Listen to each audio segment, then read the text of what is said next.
Hello friends, good evening to everyone. कैसे हो सब लोग? उम्मीद करता हूँ आप सब लोग बहुत अच्छे होंगे। और जैसा कि फ्रेंड्स आपको पता ही है कि सेकेंड सेमेस्टर की आपकी जो क्लासेस हैं वो स्टार्ट हो चुकी हैं और 8 बजे से हमारी जो क्लास है वो फर्स्ट पेपर की है, वर्तमान भारतीय समाज और प्रारंभिक शिक्षा। इसमें सबसे पहले हम यहाँ पर ऑब्जेक्टिव क्वेश्चंस को सॉल्व कर रहे हैं। इसके बाद आपके वेरी शॉर्ट आंसर टाइप और उसके बाद शॉर्ट आंसर टाइप जो क्वेश्चन है वो आपको पढ़ाए जाएंगे। तो आज की इस क्लास में सबसे पहले आपको देखने के लिए मिलने ही वाला है कि यहाँ पर ऑब्जेक्टिव क्वेश्चंस की श्रृंखला बहुत जल्दी समाप्त होने वाली है। उसके बाद ही 2 दिन बाद ही आपके जो very short answer type question है वो भी स्टार्ट हो जाएंगे। तो यहाँ पर जो प्रश्न है वो आपके सेम टू सेम उसी तरह से आपको यहाँ पर पढ़ाए जा रहे हैं जैसे कि आपकी परीक्षाओं में आते हैं। आपको किसी भी तरह का झंझट पालने की यहाँ पर आवश्यकता है नहीं। अगर आप इन क्लासेस को निश्चित रूप से अटेंड करते हैं तो 100% आपको सफलता हासिल होगी और अच्छे मार्क्स आप प्राप्त करेंगे परीक्षाओं में। अगर आप अच्छे से अभी से तैयारी करते हैं तब। कुछ स्टूडेंट्स क्या करते हैं, एग्ज़ाम के समय जो है वो पढ़ना स्टार्ट करते हैं, तो उस समय क्या होता है फिर वो अच्छे से कंसंट्रेट होकर जो है वो ध्यान नहीं लगा पाते हैं, अच्छे से पढ़ाई नहीं कर पाते हैं। जब परीक्षाओं में केवल 20-30 दिन बचते हैं, जब आपकी परीक्षा की एग्ज़ाम स्कीम आ जाती है, तो उस समय आपके सर पर काफ़ी ज़्यादा दबाव होता है। तो मैं आपसे यही कहना चाहूँगा कि आप अभी से अपनी तैयारी कीजिए, निश्चित रूप से आपको परीक्षाओं में अच्छे परसेंटेज के साथ सफलता मिलेगी। तो चलिए दोस्तों, ज़्यादा टाइम न वेस्ट करते हुए आज की इस क्लास को स्टार्ट करते हैं। और यहाँ पर वर्तमान भारतीय समाज और प्रारंभिक शिक्षा, ये आपका प्रथम पेपर है, फर्स्ट सब्जेक्ट है आपका सेकेंड सेमेस्टर का। और इसमें सबसे पहला सवाल आज आपके सामने स्क्रीन पर है। पहला सवाल आपसे पूछ रहा है कि अगस्त कॉम्टे किस देश के दार्शनिक थे, ये आपको बताना है। फ्रांस के थे, जापान के थे, अमेरिका के थे या फिर भारत के थे। तो जो अगस्त कॉम्टे थे ये आपके फ्रांस के दार्शनिक थे, ये आपको याद रखना है। इसके बाद आपका अगला सवाल है, स्कूल और समाज पुस्तक किस दार्शनिक के द्वारा लिखी गई है। स्कूल और समाज जो पुस्तक है वो किस दार्शनिक के द्वारा लिखी गई है। तो दोस्तों यहाँ पर ये आपको याद रखना है, ये जॉन ड्यूबी की किताब है, इसे आपको हमेशा याद रखना है। जॉन ड्यूबी की किताब का नाम है स्कूल और समाज। 9 बजे से इसके क्लास के जस्ट बाद 9 बजे से आपका जो सेकेंड पेपर है प्रारंभिक शिक्षा के नवीन प्रयास, वो क्लासेस भी आपकी स्टार्ट हो चुकी हैं। सेकेंड पेपर की प्रारंभिक शिक्षा के नवीन प्रयास इस सब्जेक्ट की आपकी जो क्लासेस हैं वो इस क्लास के जस्ट बाद 9 बजे से स्टार्ट हो चुकी हैं, तो आप उनको भी ज़रूर अटेंड करें। इसके बाद हम अगले सवाल की तरफ यहाँ पर बढ़ रहे हैं और अगला सवाल आपके सामने स्क्रीन पर है। बालक के प्रथम 6 वर्ष में माँ के घुटने ही उसका विद्यालय है। यहाँ पर ये कथन दिया हुआ है कि बालक का जो प्रथम 6 वर्ष होते हैं, प्रारंभिक शिशावस्था होती है, उसमें क्या है, माँ के जो घुटने ही हैं उसका विद्यालय होते हैं। ये किसका कथन है ये आपको बताना है। किम्बॉल यंग का है, कमेनियम का है, एस्ट्रोलॉजी का है या सिगमंड फ्राइड का है। तो यहाँ पर ये जो कथन है ये कमेनियस का है, ठीक है, ये आपको ध्यान रखना है, कमेनियस। इनका ये कथन है कि बालक के प्रथम जो शुरू के 6 वर्ष होते हैं उसमें माँ के जो घुटने होते हैं वही उसका विद्यालय है। इसके बाद आपका अगला सवाल है। अगले सवाल में आपसे पूछा जा रहा है 174, नैन्सी कैटी के अनुसार विद्यालय का शैक्षिक कार्य इनमें से एक नहीं है। नैन्सी कैटी के अनुसार इनमें से एक जो कार्य है वो विद्यालय का नहीं है, जिसकी आवश्यक कलाओं में प्रशिक्षण ये विद्यालय का कार्य है या नहीं, ये आपको बताना है। ज्ञान की प्रोन्नति ये विद्यालय का कार्य है या नहीं है, ये आपको बताना है। चरित्र प्रशिक्षण, इसके अलावा है परम अहं का विकास, ठीक है। तो ये सारे जो ऑप्शन हैं वो आप देख पा रहे होंगे, ये सारे पॉजिटिव ऑप्शन हैं, ठीक है। यहाँ पर आपसे निगेटिव पूछा जा रहा है कि इसमें एक कार्य ऐसा है जो स्कूल का नहीं होता है, ठीक है। तो ये जो परम अहम का विकास है, अहंकारी कभी भी नहीं बनना चाहिए हमें, और स्कूल में भी जो शिक्षा दी जाती है वो भी ये नहीं कहती कि आप अहंकारी बने। तो यहाँ पर आपका जो राइट आंसर हो जाएगा, जो निगेटिव आंसर है वो आपके सामने ऑप्शन आप देख पा रहे होंगे। परम अहम का विकास ये स्कूल का बिल्कुल भी कार्य नहीं होता है। स्कूल के द्वारा कहीं पर भी आपको ये नहीं बताया जाता है, स्कूल में कहीं पर भी आपको ये नहीं सिखाया जाता कि आप अहंकारी बने, आप अपने अंदर अहंकार का विकास करें, ठीक है। तो इस सवाल का आपका राइट आंसर हो जाएगा ऑप्शन द। इसके बाद आपका अगला सवाल है, स्कूल को प्यार का घर, होम ऑफ फैमिली, ठीक है, स्कूल को प्यार का घर किस शिक्षा शास्त्री ने कहा है। तो ये आपको याद रखना है, पेस्टोलॉजी ने स्कूल को प्यार का घर कहा है, ठीक है, स्कूल को प्यार का घर कहा है, ये आपको याद रखना है। उसके बाद आपका अगला सवाल आपके सामने स्क्रीन पर है। वैल्यू शब्द की उत्पत्ति वैलियर शब्द से हुई है। ये शब्द जो है वो किस भाषा से लिया गया है। वैल्यू शब्द की जो उत्पत्ति है, मूल्य, ठीक है, वैल्यू मतलब मूल्य की शब्द की जो उत्पत्ति है वो वैलियर शब्द से हुई है।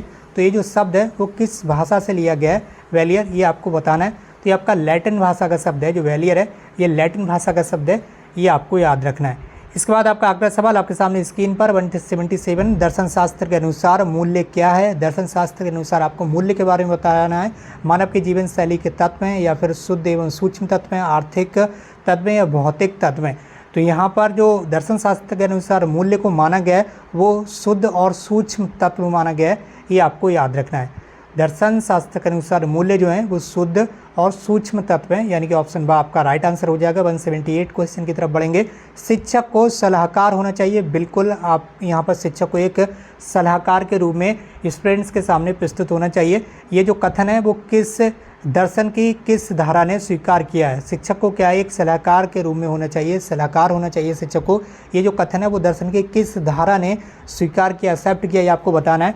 अस्तित्ववाद ने एक्सेप्ट किया, प्रयोजनवाद ने एक्सेप्ट किया, प्रकृतिवाद ने एक्सेप्ट किया या फिर आदर्शवाद ने एक्सेप्ट किया। तो दोस्तों इस सवाल का आपका जो राइट आंसर हो जाएगा वो होगा प्रयोजनवाद। ठीक है, इसके बाद आप अगले सवाल की ओर बढ़ रहे हैं और आपका अगला सवाल है प्रकृति से परे या प्रकृति के अलावा इस संसार में और कुछ भी नहीं है। ठीक है, यहाँ पर आपको जो कुछ भी पढ़ाया जा रहा है अगर आप इसे 2 से 3 बार रिवाइज कर लेंगे, चाहे आप वीडियो को 2x मोड में स्पीड करके, ठीक है, स्पीड को डबल करके देखेंगे, तब भी आपका बहुत फ़ायदा होगा निश्चित रूप से। ठीक है, 2-3 बार आप इसे रिवाइज करेंगे तो निश्चित रूप से सारी चीज़ें जो हैं वो आपके दिमाग में बैठ जाएंगी। ठीक है, और परीक्षाओं तक आपकी जो तैयारी है वो बहुत अच्छी हो जाएगी। इसलिए आप हमारे साथ इसी तरह से बने रहिएगा और इस वीडियो को शेयर भी कीजिए अपने फ्रेंड्स के साथ।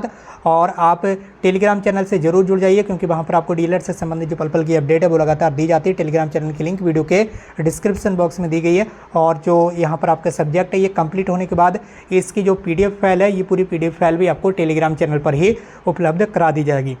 तो हमारा अगला सवाल आपसे पूछ रहा है कि प्रकृति से परे, ठीक है, प्रकृति से हटकर या प्रकृति के अलावा इस संसार में और कुछ नहीं है। यहाँ पर भी एक ये कथन दिया गया है और पूछा गया है कि ये जो कथन है वो किस दार्शनिक का है। तो ये हॉकिंस का कथन है, ये आपको याद रखना है। प्रकृति से हटकर यानी कि प्रकृति से परे या प्रकृति के जो अलावा इस संसार में और कुछ नहीं है, ये हॉकिंस ने कहा है, ये आपको याद रखना है। अगला सवाल आपके सामने स्क्रीन पर है। शिक्षा एक पीढ़ी से दूसरी पीढ़ी तक संस्कृति का संरक्षण, हस्तांतरण एवं वृद्धि करती है। शिक्षा जो है वो एक पीढ़ी से दूसरी पीढ़ी तक संस्कृति का संरक्षण करती है। ठीक है, जो कल्चरल होता है उसका संरक्षण करती है, हस्तांतरण करती है कल्चर का, इसके अलावा वृद्धि करती है। ये किसका कथन है? शिक्षा के द्वारा कई सारे कार्य किए जाते हैं, उसी में यहाँ पर बताया गया है कि जो शिक्षा है वो एक पीढ़ी से दूसरी पीढ़ी में संस्कृति का संरक्षण, हस्तांतरण और वृद्धि करती है। ये कथन आपको बताना है, ये कथन किसने कहा है। तो इस सवाल का आपका राइट आंसर हो जाएगा बर्नार्ड शॉ का ये कथन है, बर्नार्ड शॉ ने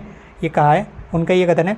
इसके बाद आप अगले सवाल की तरफ बढ़ रहे हैं। करके सीखो का सिद्धांत किस दार्शनिक विचारधारा की देन है? करके सीखो यानी कि खुद से कुछ करो और उसके बाद उसे सीखो, जो कि ज़्यादा मूल्यवान होता है यहाँ पर स्टूडेंट्स के लिए। ठीक है, करके सीखना ज़्यादा मूल्यवान होता है स्टूडेंट्स के लिए, ये आपको हमेशा याद रखना है। और बच्चा अधिक समय तक उसे अपनी मेमोरी में संजोए रखता है जब वो खुद से करके सीखता है। तो ये जो कहना है, ये जो विचारधारा है वो किस दार्शनिक की है? ये जो विचारधारा है वो प्रकृतिवाद की है, ये आपको ध्यान रखना है। इसके बाद आपका अगला सवाल आपके सामने स्क्रीन पर 182 अध्यापक का स्थान पर्दे के पीछे, बिहाइंड द कर्टेन यानी कि पर्दे के पीछे, किस वाद ने स्वीकार किया? अध्यापक का जो स्थान है वो पर्दे के पीछे, ये किस वाद ने स्वीकार किया है? तो ये आपका प्रकृतिवाद ने स्वीकार किया है, ये आपको याद रखना है। प्रकृतिवाद ने अध्यापक का जो स्थान है वो पर्दे के पीछे बताया है, ये आपको याद रखना है। उसके बाद आपका अगला सवाल है 183 आदर्शवाद सत्य और यथार्थ रूप में किससे स्वीकार करता है? जो आदर्शवाद है वो सत्य और यथार्थ रूप में किससे स्वीकार करता है, ये आपको बताना है। भौतिक संसार को, आध्यात्मिक संसार को, आध्यात्मिक एवं भौतिक दोनों ही को, या फिर कोई नहीं। तो जो आदर्शवाद है वो सत्य और यथार्थ के रूप में आध्यात्मिक संसार को स्वीकार करता है, ये आपको याद रखना है। इसके बाद आपका अगला सवाल है आत्मा ही इस संसार का पदार्थ है। जो आत्मा है वही इस संसार का पदार्थ है, वो मानसिक स्वरूप सत्य है।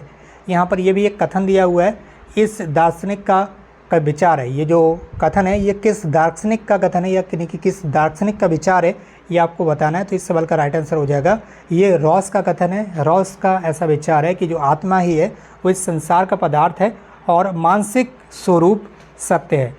इसके बाद हम बढ़ेंगे अगले सवाल की ओर और आपका अगला सवाल है 185 प्रश्नोत्तर विधि जो क्वेश्चनिंग मेथड होता है किस दार्शनिक की देन है?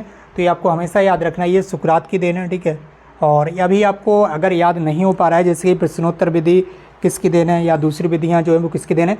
तो आगे जो लघु उत्तरीय प्रश्न आएंगे उसमें आपको पूरी ट्रिक बता दी जाएगी, ठीक है। ट्रिक में ये आपको समझा दिया जाएगा, उससे आप भूलेंगे नहीं। अभी बस आप यहाँ पर एक बार पढ़ लीजिए, जिससे लघु उत्तरीय प्रश्न आएंगे तो वहाँ पर सारी जो विधियाँ हैं क्वेश्चनिंग मेथड है या अदर मेथड है, उन सारी विधियों को आपको शॉर्ट में ट्रिक बता दी जाएगी, तो उससे आप कभी भी भूलेंगे नहीं। अभी आपको यहाँ पर बस याद रखना है प्रश्नोत्तर विधि जो है वो सुकरात की देन है, ठीक। उसके बाद आपका अगला सवाल है, संपूर्ण विश्व परिवर्तनशील एवं विकासोन्मुख है। संपूर्ण विश्व जो है वो परिवर्तनशील और विकासोन्मुख है, ये किसका विचार है? तो ये जो विचार है वो हीगल का है, ये आपको याद रखना है। इसके बाद आपका अगला सवाल है 187, निम्नलिखित में से कौन सी शिक्षण विधि के जो प्रणेता हैं वो प्लेटो हैं। जो प्लेटो हैं उनकी शिक्षण विधि कौन सी है? तो उनकी जो शिक्षण विधि है वो संबद्ध विधि है, ठीक है। उनकी शिक्षण विधि कौन सी है? वो संबद्ध विधि है, ये भी आपको याद रखना है। इसके बाद आपका अगला सवाल है, और यहाँ पर ये जो सवाल हैं ये सवाल आ चुके हैं प्रीवियस ईयर एग्जाम में, ये आपको देखने के लिए मिला होगा। मनुष्य की अंतर्निहित पूर्णता को अभिव्यक्त करना ही शिक्षा है, ठीक है। अगर कहीं पर आपसे शिक्षा की डेफिनेशन पूछी जाए, ठीक है, education, what is education, education की डेफिनेशन पूछी जाए तो आप इसे याद कर सकते हैं और लिख सकते हैं कि मनुष्य की अंतर्निहित पूर्णता को अभिव्यक्त करना ही शिक्षा है। ये कथन है, ये किसका है? ये कथन है विवेकानंद जी का, ठीक है। तो आप लिख सकते हैं कि विवेकानंद जी के अनुसार मनुष्य की अंतर्निहित पूर्णता को अभिव्यक्त करना ही शिक्षा है, ये कथन है विवेकानंद जी का। इसके बाद आपका अगला सवाल है 189, दूरस्थ शिक्षा, डिस्टेंस लर्निंग, डिस्टेंस एजुकेशन का नाम नहीं है, ठीक है। इनमें से एक ऐसी है जो डिस्टेंस एजुकेशन का नाम नहीं है। मुक्त शिक्षा, ठीक है, फ्री एजुकेशन, उसके बाद है बाहरी अध्ययन, उसके बाद है सह शिक्षा या पत्राचार शिक्षा। इनमें से कौन सी जो है वो डिस्टेंस एजुकेशन मोड में नहीं आती? जो सह शिक्षा होती है, जो को एजुकेशन होती है, ये डिस्टेंस मोड में नहीं आती है। और जो मुक्त अधिगम होता है, ठीक है, इसके बाद जो बाहरी अध्ययन होता है या जो पत्राचार का शिक्षा होती है, पत्राचार शिक्षा होती है, ये सारे के सारे जो हैं वो दूरस्थ शिक्षा के अंतर्गत आते हैं। इसके बाद आपका अगला सवाल है 190, बौद्धकालीन शिक्षा में प्रवज्जा संस्कार कितने वर्ष के बालक को दिया जाता था? जो बौद्धकालीन शिक्षा थी बौद्ध काल में, तो जो प्रवज्जा संस्कार होता था वो कितने वर्ष के बालक को दिया जाता था?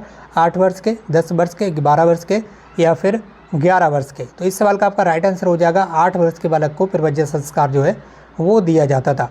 इसके बाद आपका अगला सवाल है, वर्धा में अखिल भारतीय राष्ट्रीय शिक्षा सम्मेलन कब आयोजित हुआ था? यहाँ पर आपको सन बताना है। ये सारे सवाल 2016 की परीक्षाओं में आ चुके हैं। जो वर्धा अखिल भारतीय राष्ट्रीय शिक्षा सम्मेलन हुआ था वो किस वर्ष आयोजित किया गया था? इसमें आपको इसका आंसर बताना है। तो इसका राइट आंसर हो जाएगा सन 1937 में वर्धा अखिल भारतीय राष्ट्रीय शिक्षा सम्मेलन का आयोजन किया गया था, सन 1937 में। इसके बाद आपका अगला सवाल है, अगला सवाल आप लाइव देख पा रहे होंगे, प्रकृतिवाद की मुख्य शिक्षण विधि कौन सी है? जो प्रकृतिवाद है, ठीक है, इनकी मुख्य शिक्षण विधि कौन सी है? तो यहाँ पर करके सीखना, खेल द्वारा सीखना, स्वानुभव द्वारा सीखना, ये सारे के सारे क्या हैं? ये प्रकृतिवाद की शिक्षण विधि है।